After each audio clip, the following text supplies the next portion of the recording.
Generasi milenial kaptiang midab-dabin angge antuk teknologi sahawikan talar mapanggubugan sareng kramotiosan. Napi malih ring panegara maju sampun memperidab-dab ngarepin era society 5.0. Manut Ketua Stikom Bali Dadang Hermawan, rikalaning krama ring Indonesia wiaden panegara berkembang, kantun lebet midab-dabin revolusi industri 4.0, makudang-kudang panegara maju sampun midab-dabin revolusi industri 5.0 utawi sani ketah kebausang society 5.0.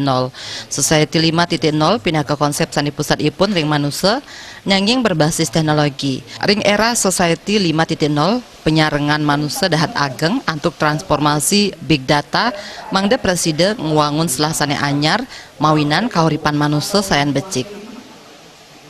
Namanya sedang menjadi wacana ada revolusi industri 5.0, tapi ada juga sebagian besar terutama di negara-negara yang sudah maju ada mengatakan revolusi industri 5.0 itu adalah society 5.0. Kenapa?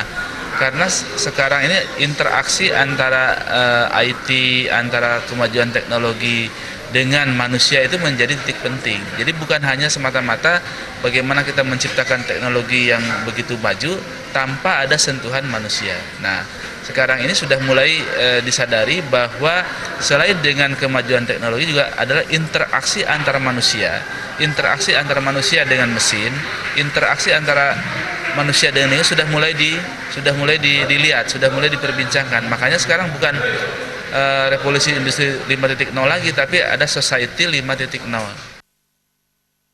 Dadang wowohin ia diastun panglimak teknologi dahat ageng kewentenan manusia mejantan kantun kabuatang. Mangde presiden nganutin panglimak era society 5.0 pariwana pamekas mahasiswa patut midab-dabin angges kadi antuk mekarya networking.